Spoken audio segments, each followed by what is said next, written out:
Okay. So we're just talking about whether we're going to cover sort of portosystemic shunts at the beginning or leave it to the end, given that it's already come up in a written exam question. And then whether we might do the same with hepatic encephalopathy, because you're very unlikely to get a question that I think for Josh, fellowship level, the pathophysiology or etiopathogenesis of hepatic encephalopathy would be a very interesting question. But you're never going to get asked that in an oral exam for membership level. So let's put that to the end and talk more about the more interesting metabolic hepatopathies. Is everybody happy with that? Yeah. Okay, cool. What metabolic hepatopathy do you want to start with? Well, should we let's make it case-based. So I've got an 8-year-old cat, a male neutered cat, who has presented with a 4-day history of vomiting and lethargy. You examine the cat and find him in obese body condition and significantly dehydrated. And you do some blood tests and he has a normal hemogram. And he has elevated ALT, markedly elevated ALT, mildly elevated ALP, moderately elevated AST, so marked ALT, moderate AST, mild ALP elevation. His total bilirubin is 30, mild elevation, and his GGT is normal. How are you going to further your investigation in this patient?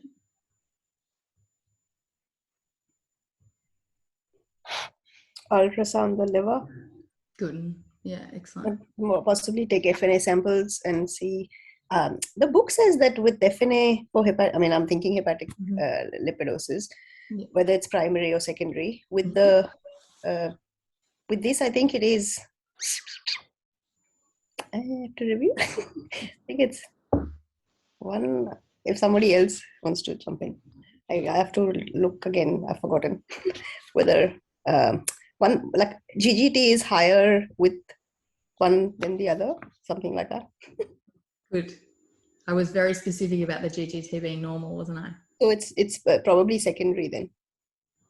Oh, I see what you mean. As in primary hepatic lipidosis versus secondary hepatic. Secondary, yeah. Yeah. Okay. So the GGT was normal, which is more common in primary hepatic lipidosis. Oh, so yeah, the other way around. Yeah, but most hepatic lipidosis is secondary. So, and that's not a very sensitive kind of test. So I wouldn't kind of put too much weight on that. But good point. Mm-hmm. Okay. Are we only ultrasounding the liver? Abdomen, like you focus on the entire abdomen and then maybe take samples of Mm-hmm. whatever abnormality is there. Even if it looks normal, take samples of liver. Yeah. Okay. And do coags. Good. Yes, definitely do coags. Yeah. So there are times when I do an FNA of a liver without coags. I would never do a true cut without coags, but FNA. But when I've got a diffuse hepatopathy and I don't know about liver function, so particularly if it's quite an acute illness and the protein levels might not have dropped yet because they're still in circulation, the liver might not be producing them at all, but they're still in circulation, urea might not have dropped yet, and things like that, then I definitely want to do coags before I put needles in them. Do animal patients with hepatic lipidosis often have coagulation abnormalities? Yes, yeah, they often do. Yeah, exactly. So that's something I'd be a little bit nervous about. So let's talk about primary versus secondary.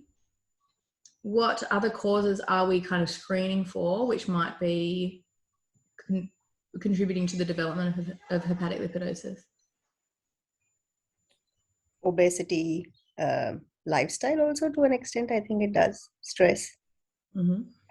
Like this is for the I think primary, and secondary can be any disease process. More pancreatitis and any hepatobiliary disease. Yeah, definitely hepatobiliary. Let's go before we kind of pursue the rest of that question, let's go and talk a little bit about the etiopathogenesis of hepatic lipidosis, and that will then help add to the list of diseases that we're looking for. This is a fun question. Who wants this one?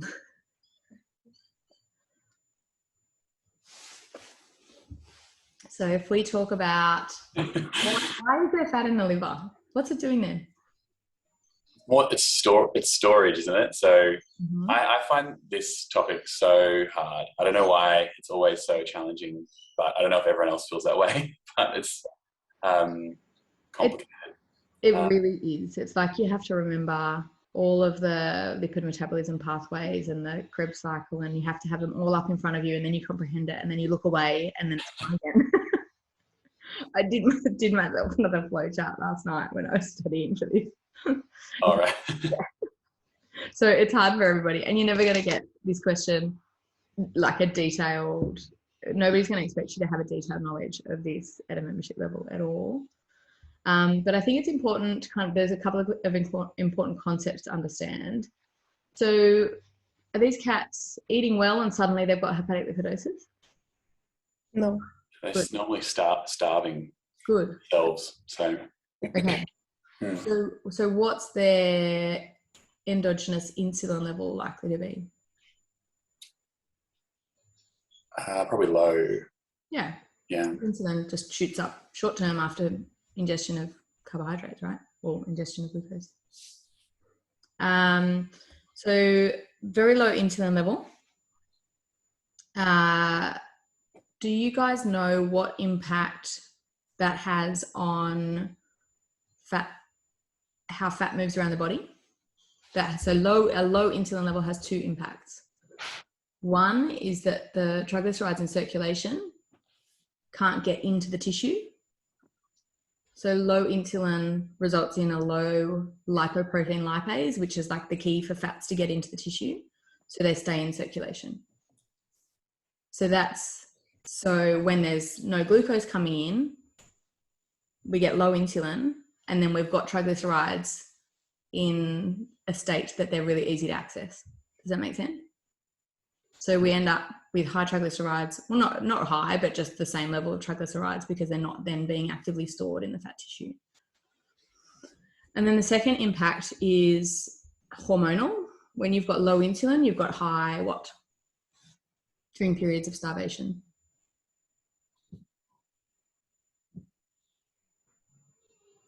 The counter regulatory. Hormone of hormones. Yeah. Would it be glucagon? Glucagon. Good. Excellent. That's the main one. And then in periods of prolonged starvation, what other hormones happen or released? Maybe catecholamines and Good. cortisol. Cortisol. And one more. Growth hormone. Good. Thanks, Jeff. So they're the 4 counter-regulatory hormones for glucose homeostasis. So insulin's the only one that drops the glucose. The other 4 will increase the glucose. So glucagon, catecholamines, growth hormone, and cortisol are all released in periods of starvation. So what is the effect? We know about cortisol probably the best because we use it so often therapeutically and we deal with diseases of excess so often. What is the effect on cortisol on the liver? In the way that the liver processes nutrition? Increased gluconeogenesis and glycogenolysis. Yeah. So it's just trying to get any storage, like fat storage, glucose stores, those like glycogen out into the circulation. Is it trying to get them out, or is it trying to store them, or is it doing both? Both, I think, actually. Yeah. Yeah. So the cortisol in particular is the famine hormone. So if you're in a famine, you want to have all your triglycerides ready to access in your liver. You don't want them in adipose tissue where they're harder to get to. You want all of your glycogen ready to go in your liver as well. So your liver is going to get really big and it's going to store all those nutrients in it. So if we've got in a short term a cat with a high cortisol level and a low insulin level, with a increased circulating triglyceride level, and a hormone that's increasing the circulating triglycerides by breaking them down in the liver, we're going to have high circulating triglycerides. And then we're also going to get increased fat storage in the liver. So in these hepatic lipidosis cats, they don't know why some cats are impacted by this kind of hormone ratio, but all of these hepatic lipidosis cats have very low insulin to glucagon ratios. And that's the thing that is in common with those cats relative to cats that don't develop hepatic lipidosis. Did that make sense? Yes. Yes? It was very complicated. So when you've got excess triglycerides being delivered to the liver, or fatty acids, I should say, being delivered to the liver, why doesn't the liver just process them and make them into either, what are they going to, ketones or glucose? It does, but it gets overwhelmed when there's a lot more. So it's just that it's not enough. Good, exactly. So it overwhelms the capacity of the liver to metabolize fatty acids. What is the pathway in the liver that's responsible for metabolizing fatty acids?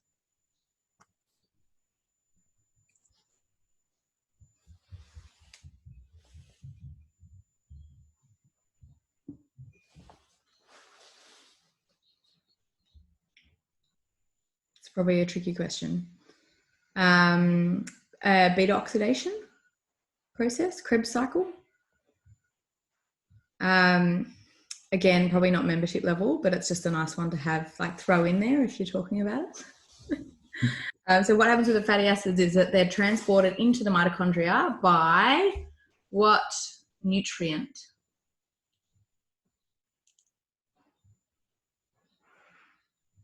It's one that we supplement in cardiac. Glutathione or something? Ooh, No. no, it's not Borate? good. No. CoQ10. No. Carnitine? Good. Yes. Excellent. So L-carnitine is a co-transporter that lets the fatty acids into the mitochondria. So if you're deficient in L-carnitine, you're going to have reduced beta oxidation capacity. So it lets the fatty acids into the mitochondria to be able to take part in this process. If you don't have enough L-carnitine, or you've run out of substrates for that Krebs cycle, which include arginine, which is why cats are so susceptible, because cats have a arginine. Oh God, I hope I've got this right. But I find it so interesting, so I really want to tell you, but I don't want to tell you the wrong thing. I think arginine is an essential amino acid in cats, but other animals can produce it. And so arginine is one of the cofactors for the Krebs cycle. So if you don't have enough arginine, you can't process as much fatty acid. And so cats are really susceptible to this. So if you've got fatty acid that exceeds your Krebs cycle capacity or your mitochondrial transport capacity, where does it go? Into the hepatocytes. Good. Yeah, exactly. It just gets stored in the hepatocytes, and it's sitting in a queue waiting for its turn. But in the process is disrupting liver function. Do you remember that picture I flashed up last fortnight with the anatomy of the portal? Yes. So you can imagine those hepatocytes getting swollen. What are they going to do? What are they going to block? What impact is it going to have on the liver once they get swollen? Cholestasis. Cholestasis, good, excellent. And blood flow. Did someone say blood flow? I said biliary flow.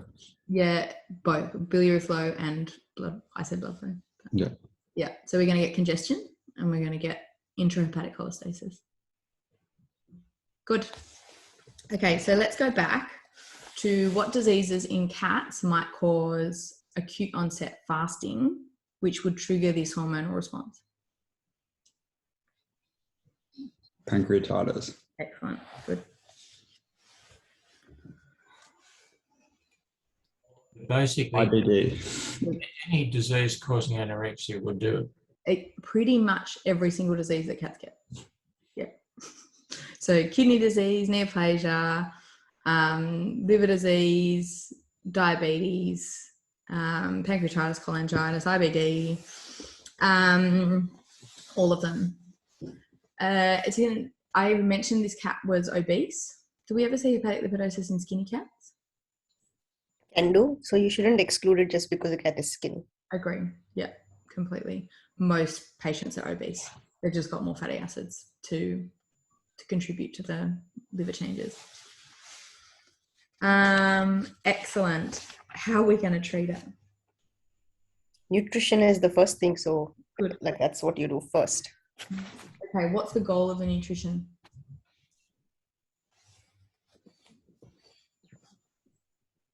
To provide nutrition. Sorry? I said to provide nutrition. To provide nutrition, yes, exactly. We just talked about the hormonal impacts or the hormonal causes of this disease. What do you think we're trying to do?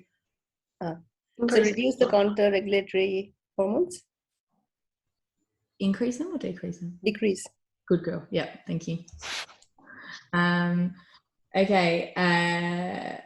So how often we're just going to feed like once every 6 hours? No. No, little and often. Yes, little and often. So we are trying to increase insulin level quite consistently to shift that ratio of insulin to glucagon. So we need to feed all day, pretty much. It's a very labor-intensive process. Is anybody managing these in their clinics? Or is anyone seeing these? No. This is... something uncommon. I think we used to get more of it in America, but... I agree, Jeff. This is a really common disease in America and it's really rare in Australia. It's really interesting. So I think there's got to be more factors than we understand. And that hasn't been explored at all that I can find in the veterinary studies, but incidence is quite high in America and it's very low here. It might be worth looking at translational insights from non-alcoholic fatty liver disease in humans and metabolic syndrome X. Is that similar distribution differences between populations? Well, it's a silent epidemic, so no one really knows how much of it's in Australia. I don't want to read about research that has no conclusions, Matt. But well, I think there's probably translation, like there's probably more non-alcoholic fatty liver disease in the US. Yeah, just lifestyle wise. But yeah, not sure if it's like if it's sort of the translational insights have been done for cats. Yeah. And why don't dogs get it? I mean, they get steatosis, hepatic steatosis, but not lipidosis. Well, I think it's because cats should eat more meat than dogs. Dogs have more metabolic flexibility for carbohydrates. Yes, that's so true. And I did just say they've got the essential amino acid differences as well that are going to contribute to beta oxidation. Okay, so we're going to feed frequently.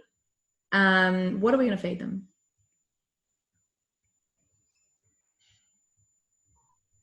Whatever you can get through the tube, something that's high in protein. Pretty much, yes. Good, excellent. So very cat specific. We're not going to put them on a dog diet, but yes. Complex carbohydrates should probably be, and maybe even glucose as well. It's a good point because in theory that is going to increase the insulin best. But what happens when we feed high carbohydrate diet to cats is they need to turn it into protein to use it. They can't utilize it. Is that right? Cats like to use protein as their energy source. They don't like to use carbohydrate. Yeah, I mean, if you went glucose, wouldn't it affect the ability for hepatic gluconeogenesis? And probably be better off using like low glycemic load complex carbohydrates rather than high GI glucose. Yeah. Yes, if we were going to use carbohydrate.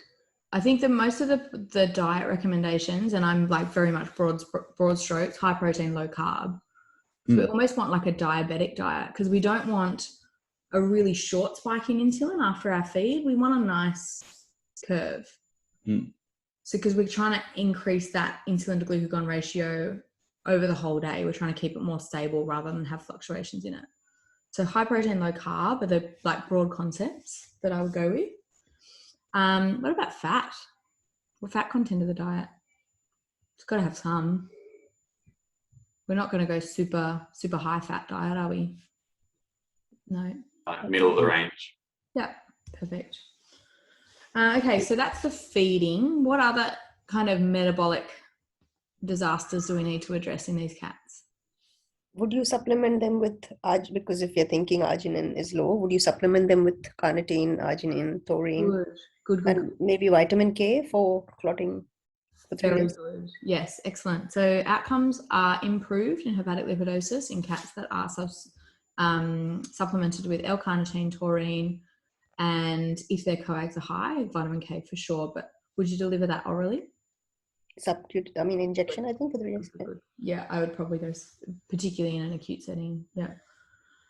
Now I'm going to throw a question to Josh. Yes. What are the risks of feeding in a patient that has hepatic lipidosis and has been anorexic for 5 days? Probably the biggest risk would be refeeding syndrome. Mm-hmm. Tell us about that. So, because when you feed an animal, it's going to start increasing insulin again. Insulin is going to drive potassium and phosphate intracellularly. Mm-hmm. So you can get, at that point, they're probably total body deficient in potassium. So once we see our kind of blood potassium go into cells, the blood potassium is going to drop quite quickly, as well as phosphate. Mm-hmm. And if phosphate drops too quickly or too low, we'll start getting hemolysis. Excellent. So I think that's probably the thing. I'd be watching potassium and phosphate really closely and probably supplementing from the get-go. Yep. And we can assume that the whole body potassium and phosphate are quite low the phosphate balance is going to be low in an anorexic cat. So it's pretty safe to start supplementing from early on. I thought one of the major components of refeeding syndrome was the fact that there was so much ADP that hadn't been converted to ATP because there was no energy to do it with. And when suddenly the energy is provided, the body says, oh, wacko, we'll make some ATP, and uses up all the phosphate. That's probably where all the phosphate's going. You're right. Once it goes into the cells, it's probably going into ATP. That makes sense. And everything else that phosphate's used for in metabolism. I've learned something about the insulin effect on that. Yeah, it's interesting, isn't it? And that's one of the other kind of reasons why we stay away from the high simple carbs, is because a big spike in that insulin will cause a really sudden shift in those electrolytes as they move into the cells. And that's really hard to detect clinically. You know, you don't really want to be doing blood tests every 2 hours on a cat, taking a ml of blood each time. It's much better if we can keep things as sort of stable as possible. Excellent. Thank you, Josh, for explaining that. I made notes while you did it because I always forget how that works. What other supplements might we want to add given we're dealing with a primary hepatic injury? SAMI. Excellent. Anything else? Vitamin E. What was that? Vitamin E. Vitamin E. Yeah, excellent. Good. What was the first one? SAMI. Sorry, I did actually get some feedback during the week that sometimes I'm answering questions and the people who are kind of listening in haven't heard the questions. So can you guys help me? If you're not hearing the questions, remind me to repeat them and I'll try and repeat them. But yeah, I forget. SAMI, vitamin E. Another one? Silymarin. Good, excellent. So silymarin is probably the one with the most evidence for anti-inflammatory effects. But the combination of all three now with the hepato advance or hepatoprotect? Hepato Advance product. It just makes it really easy.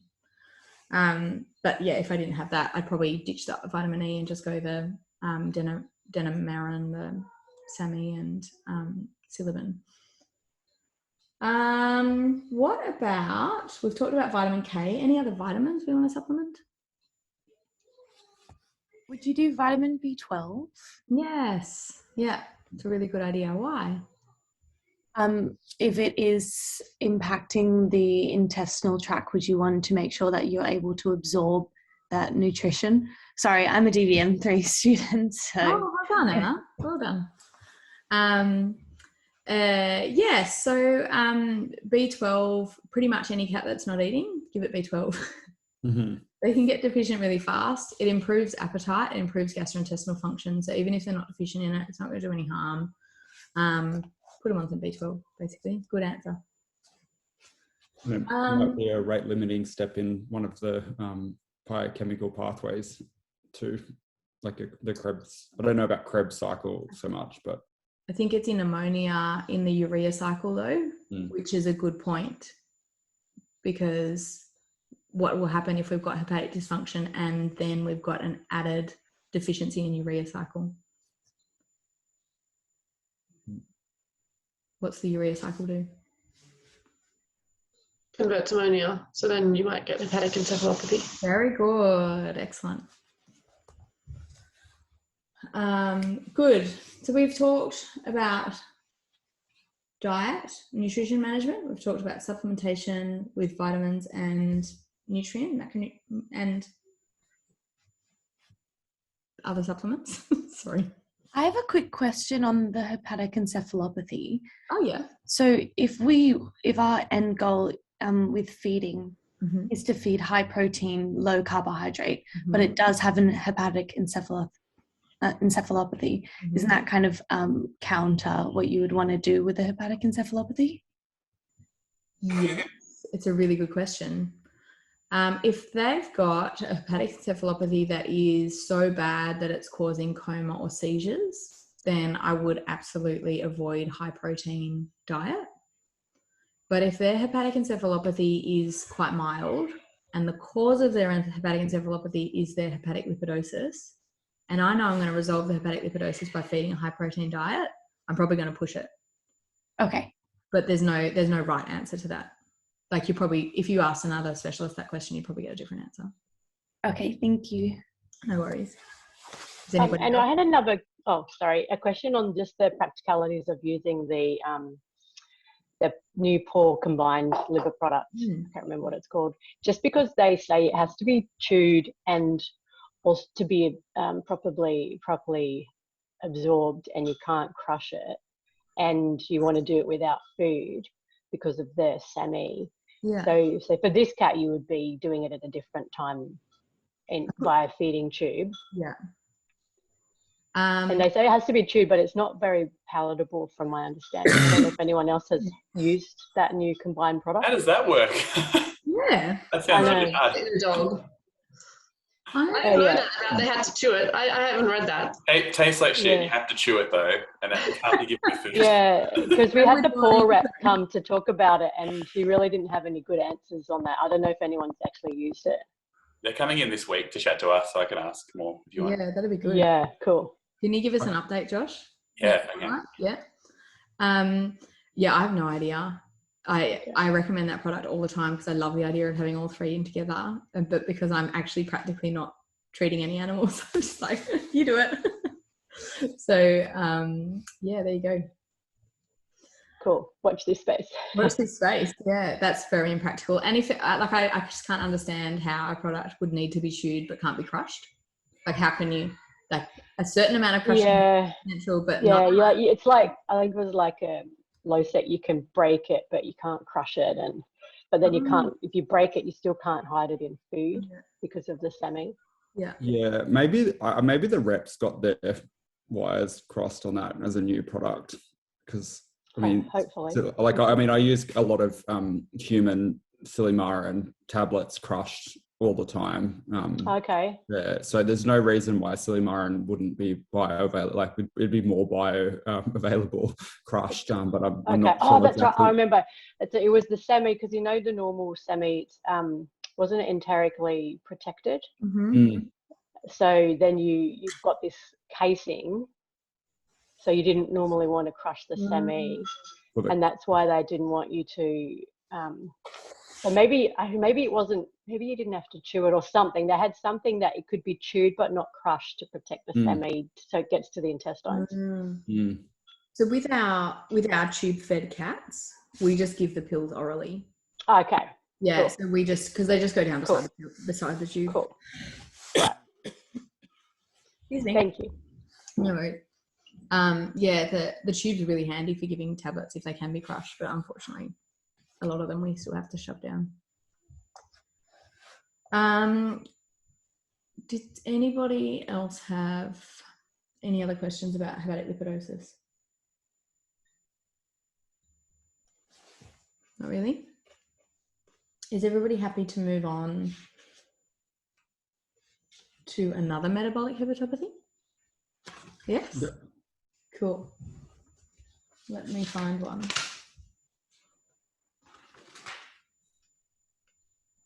So we're going to do all the gallbladder diseases next fortnight. So we'll stay away from there. Okay. So why don't we actually flip over to hepatic neoplasia, because that's kind of a good prac question. It was actually a prac question in either my membership or fellowship. I can't remember. Oral question. I was shown an ultrasound image of an 8-year-old dog with very round homogeneous mass lesion in the left side of its liver. The dog was well. The reason the ultrasound was performed was because of elevated liver enzymes detected on a pre-GA, pre-routine dental blood test. What are the differential diagnoses for a mass lesion in the liver?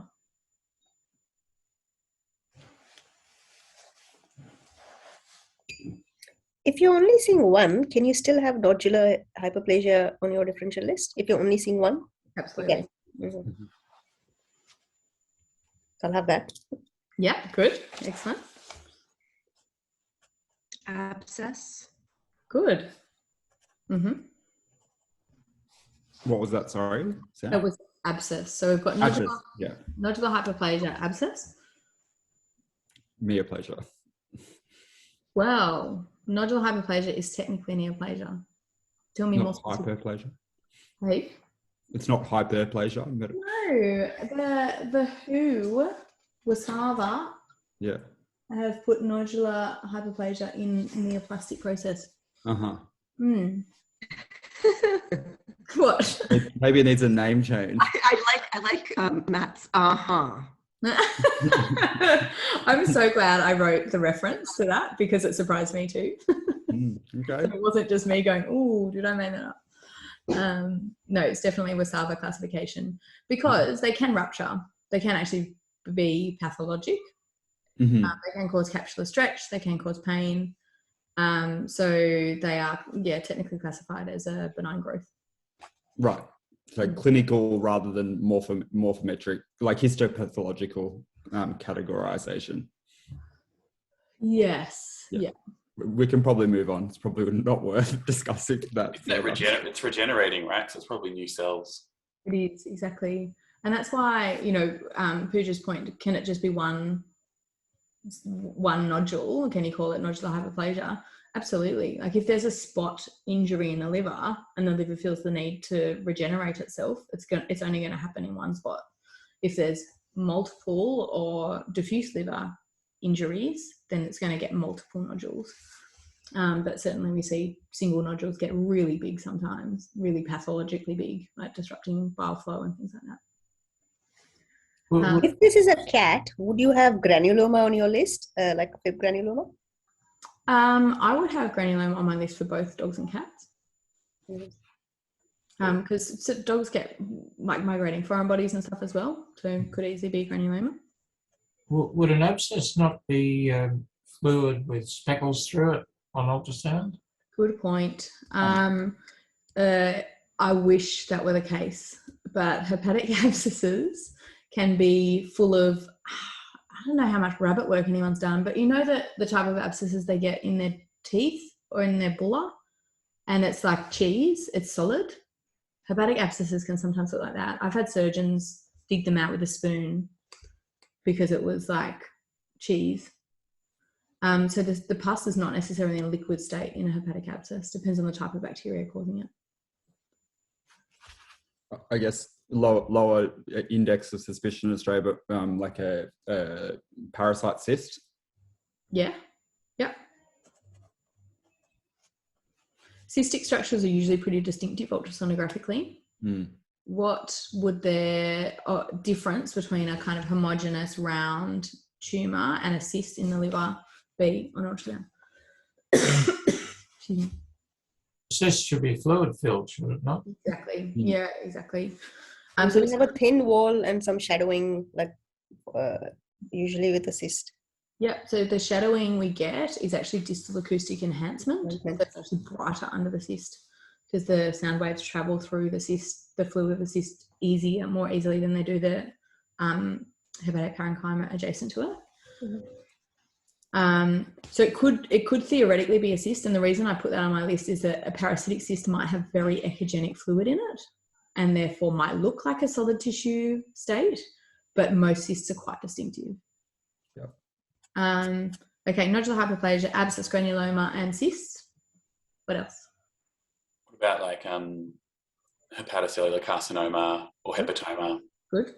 Or I guess you got things like hemangiosarcoma, other malignancies. You mentioned hepatocellular carcinoma. Any other carcinomas? Like a squamous cell carcinoma. Look at those. I've never seen that before. Just thought. It could be, I guess. I don't think there's any squamous cells in the liver. Is there? No, it'd be more metastatic, I assume. Oh, yes. Yeah, potentially. So for sure, metastatic disease. Cholangio. Good. Biliary. Exactly. Yeah, exactly. Okay, and what other tissue lives in the liver? So we've got biliary cells, we've got hepatocytes, we've got blood vessel cells, so hemangiosarcoma. What other what's the tissue that holds everything together? Connective tissue. Good. Okay, so sarcoma. Sarcomas, exactly. So we could get other sarcomas other than hemangiosarcoma as well. In the liver, it's actually really uncommon. Livers, there's one other tumour type, which again, membership level, I would never expect you to do this, but it's so interesting, so I'll tell you anyway. Sarcoids or hepatoid? It ends in oid. Yeah, hepatoid? Carcinoid? Carcinoid. Yeah. Yes. So they're tumours of hormone-producing cells. So there's a paper written up by Dick Churcher, actually. So local, if anyone's being examined by Dick Churcher ever, have it on your radar. A dog that had a cortisol secreting tumour in its liver, which is very interesting. Oh, God, was it cortisol or ACTH? Sorry, it was a Cushingoid dog and I can't remember. Look up the paper. But yes, sometimes you can get, cells producing all different types of hormones potentially from the liver. So you don't need to remember that, but interesting. Okay, good. So that's just nice to have a bit of a differential list in your mind if you are given a mass lesion in the liver. How are you going to investigate it? If it's a solid mass, doesn't look like it contains pus, doesn't look too inflamed, how can you investigate it further? If it's accessible FNA? Yeah, or a true cut? Good, excellent, yeah. What's the benefit of a true cut over FNA? Bigger sample. Bigger sample? Less likely to be equivocal. Much more definitive, yeah. Would you maintain the architecture a little bit better with the true cut than FNA? That's the word I wanted. Yeah, architecture. So the architecture of the liver is so important in determining malignancy. So whether the abnormal cells that they're seeing under the microscope are invading into associated structures, whether they're compressing associated structures, it really helps the pathologist to understand whether that's malignant or not. So giving them that context of how those cells are behaving in situ is very important. So if you can do a true cut, go for it. What are the risks of a true cut over FNA? Bleeding. Perfect. In an otherwise normal dog with a solitary liver lesion, would they be at higher risk of coagulopathy than your average dog? No. Less likely. I agree. Yeah. So they've got plenty of functional liver left to produce clotting factors. They shouldn't be prone to a coagulopathy. What if you had a diffuse liver change? So the whole liver was impacted by something on ultrasound. The pathologist would much prefer a chunk than a much, absolutely. Yeah. They would, but with a diffuse liver change, I get a little bit more nervous about biopsy, about true cut biopsy, just because you're taking a bigger chunk and they're less likely to have they're more likely to have coagulation abnormalities. At what level, how do I word this question? How much clotting factor do you need to lose before you get a detectable abnormality on your coag testing? Lots? Like 80% or something? 80%. It's 80%. And it varies a little bit from factor to factor, but it's like 70 to 90% before your PT and APTT are prolonged. So you can imagine, before we can pick it on a coag test, there's a lot of coagulation deficiency going on. It's just not profound yet. So just have it in the back of your head that if the whole liver is affected, even if the coags are normal, they might be higher risk. If there was an isolated lobular limited to one lobe, and would you consider excisional biopsy before doing any, like a true cut, or you'd want to know histopathological diagnosis first? I'm really sorry. I just got distracted by a harmonica in the background. Can you please repeat the question? If it was an isolated operable lesion evidence on ultrasound, would you potentially skip to excisional biopsy before understanding the cell line? That's a really good point. There'd be a few factors that would play into that decision for me. Where the tumour was. So if it was at the tip of the left medial liver lobe, sitting right under where you're going to make your incision and you're just going to snip it off without messing around with the pancreas, then yeah, I probably would. If it's up the back of the liver wrapping itself around the cava, I'm going to want to know what it is and whether I absolutely need to go in there or not. Yeah. There are, so for example, if this came back as nodular hyperplasia, would you excise it? No. No. If it came back as a granuloma, we don't really see that, but yeah, would you, I think surgery would be indicated if it was a granuloma, yeah. What would be the most common thing we see causing that pattern of a really nice round mass, in isolation, no mets? A slow hepatic carcinoma. Good. Excellent. Yeah. So most hepatocellular carcinomas are low grade, particularly when they grow in a nice circle like that. They're not infiltrative. They're not disrupting the vasculature and stuff. They grow very slowly. So average survival time with no surgery is a year, but they're also diagnosed in very old dogs. Average survival time with incomplete resection is 2 years. Average survival time with complete resection is greater than 4.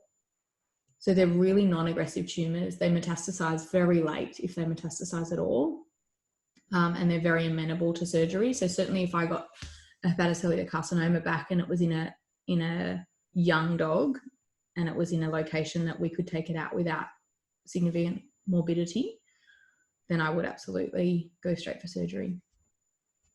But yeah, if this came back as nodular hyperplasia, I just leave it.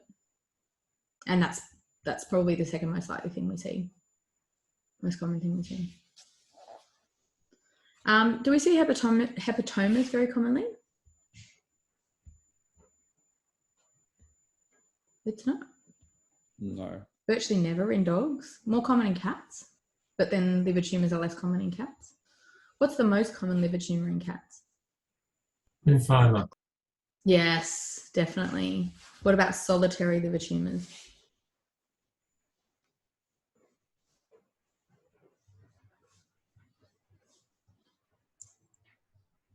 Biliary carcinoma? Good. Who said that? Me. Nice work. So cats like to get biliary tumours more than dogs.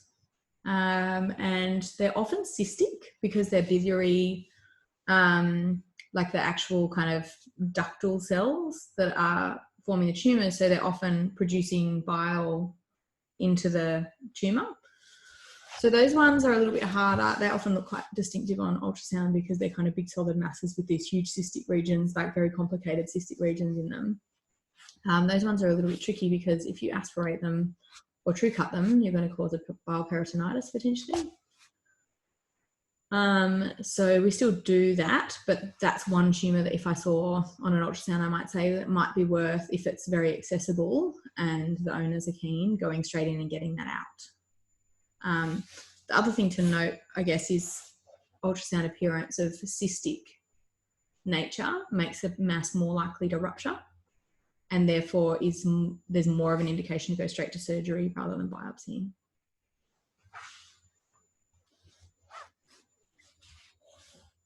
Right, is there any other hepatic neoplasia you want to cover?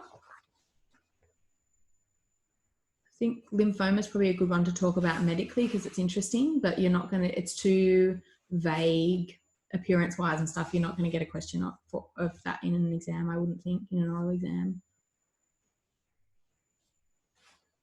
What about Mets? Mets, well. Is there much to talk about? Well, yeah. If you see a nodular pattern on your ultrasound, oh God, I find this so hard. So, because I do, ultrasound is probably the most common thing that I do now. So often we're doing a Met check, and we're doing a Met check in old dogs, and we're seeing a nodular liver pattern, and we're going, could be anything. So what's the most common cause of a nodular liver pattern in a dog? Nodular hyperplasia. Yes, I'd say that's probably second most common. For a diffuse nodular pattern. What about most common? Cirrhosis? No. I think more metabolic. Vascular hepatopathy? Good. Who said that? Oh, me. I'm not Tom, by the way. I'm Kat. Thanks, Tom. So the answer was vascular hepatopathy. And it's just the most common because we see Cushing so commonly in dogs. What is vascular hepatopathy?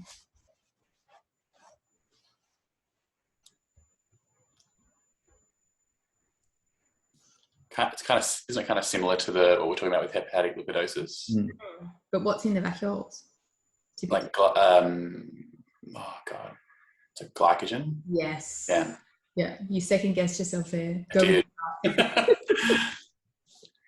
Yeah, so it's a glycogen storage disease. What causes that? Things like increased steroid, or you can see it a lot in, I think, diabetes as well. Yeah, absolutely. Are there inherited diseases in dogs, enzyme deficiencies that cause it? Oh, very good. Yeah. So in young dogs, lysosomal storage diseases, absolutely, and glycogen like enzyme deficiencies where they can't break down glycogen, and the glycogen gets formed and then they can't then break it down for glycolysis. I can't remember which deficiencies they are, but very good point. So in a young dog, absolutely you might get glycogen storage disease. Most of the time we're seeing it in old dogs associated with cortisol excess. And when we say cortisol excess, it's not just Cushing's or not just exogenous prednisolone use, it's any illness. So it's really, really common in older patients that have comorbidities.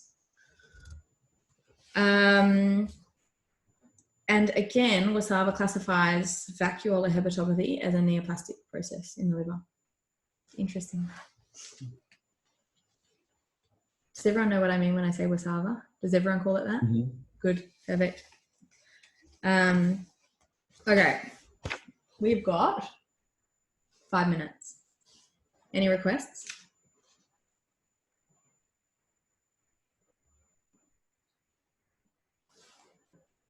Does anybody want to talk about portal hypertension? Pooja doesn't.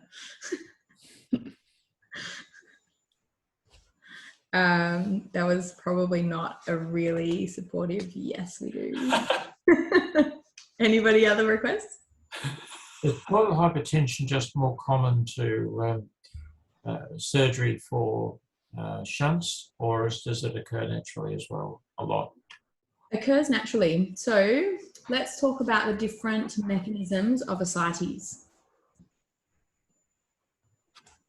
Stepping away from portal hypertension. Portal hypertension is one of them, but broad mechanisms for ascites development. Well, anything stopping the right heart filling properly would do it. Good. Hydrostatic pressure increased. Yes, good. So increased hydrostatic pressure throughout the venous system. Very good.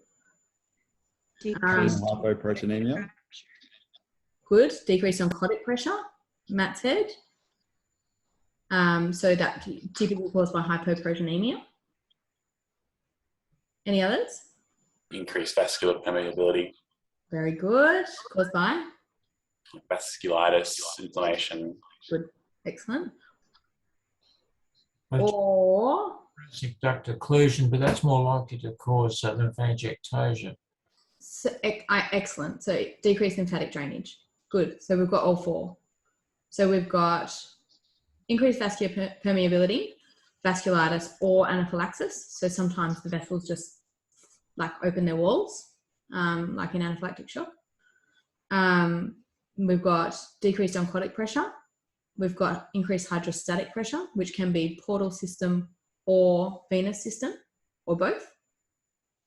And we've got decreased lymphatic drainage. Did I say that already? We've got four, right? Yeah. Yep. Good. I'm under the impression that decreased oncotic pressure is not, I mean, yes, in textbook, yes, but in real life, because your albumin has to be really, really low, it's not by in itself a sole reason, usually, for ascites. Is that right?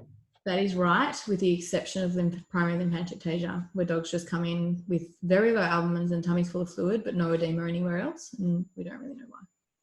Okay. Yeah.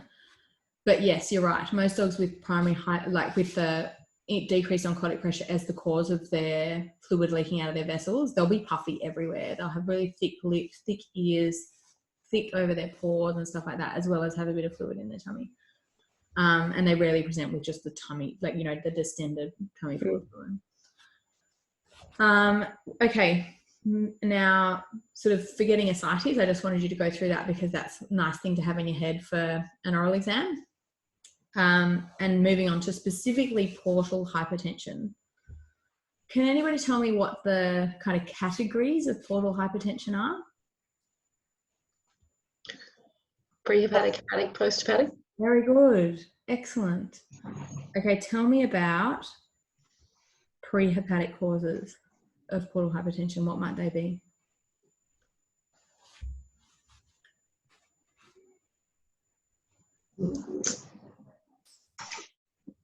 Something blocking the portal vein before it gets back to the liver. Very good. Excellent. I don't know what. What could What blocks veins most commonly in humans? Thrombosis. Portovenous thrombosis. Excellent. What about a mass on the bile duct that's pushing on the portal vein? So extramural or intramural obstruction of the portal vein before it gets to the liver will cause portal hypertension, pre-hepatic portal hypertension. Will the effusion be low protein or high protein? I think that one's low protein. Very good. Thanks, Jeff. Excellent. High proteins are those that are between the liver, like cranial to the liver, blockages or hydrostatic pressure increased cranial to the liver. Perfect. It's very good. Exactly. And the way I think of that is that the blood's gone through the liver, it's picked up all the proteins that the liver's produced, and then it's leaked out, which is not true at all, but it's a nice way to think of it, like pictorially. Excuse me. Okay. Then hepatic causes of portal hypertension. We've talked about picture your portal. We can picture squashing those portal veins as they're coming through, causing congestion in those portal veins. So essentially anything that causes hepatomegaly or hepatocyte swelling. What else congenitally might cause portal hypertension, intrahepatic portal hypertension? Microvascular dysplasia. Very good. Excellent. Yeah. Portal venous hypoplasia, which is often at a microscopic level, just at that portal level. So there's new research coming out on ductal plate abnormalities. The ductal plate being the kind of barrier between that portal triad and the hepatocytes. And it's a really solid barrier. So we know that bacteria circulates up the portal vein and comes back out the biliary system. And normally that doesn't cross the ductal plate. And there's all this genetic research coming out with oodle crosses that they have ductal plate abnormalities, which means that that barrier is broken and whatever's coming up the portal vein is actually getting into the hepatocytes without that nice sort of barrier in place.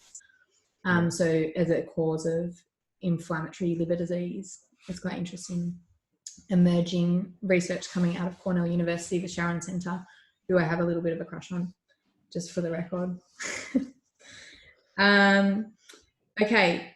It's also arteriovenous malformation congenital. Is that congenital? It's congenital, yeah. So there can be like acquired fistulae if there's been an injury or a surgery or something like that. But most of the time arteriovenous malformations are congenital. If you've got an artery dumping into your portal vein, it's going to be a pre-hepatic portal hypertension because you're going to increase the pressure in the portal vessel pre-hepatic. So that's sort of where I'd put that classification-wise. And then what about post-hepatic? Where is the abnormality in post-hepatic portal hypertension? Vena cava. Good. Yep. So let's put clots on the list, and I know you already know that answer. But what other causes of what other things cause caudal vena cava, increased hydrostatic pressure? Oh, it must be 9 o'clock. I've run out of words. It is. Right-hand heart disease. Good. Excellent. So anything that causes decreased ability for the cava to empty into the right atrium. So pericardial disease, congestion on the right side, or like potentially tumours, like right atrial tumours, myxomas, hemangiosarcomas, which might be decreasing that opening of the cava, called Budd-Chiari syndrome. All right, you're all ditched. Thanks, Anna. Thank you. See you. Thanks, everyone. Good luck. Yeah, good luck. Good luck, everyone. Good luck.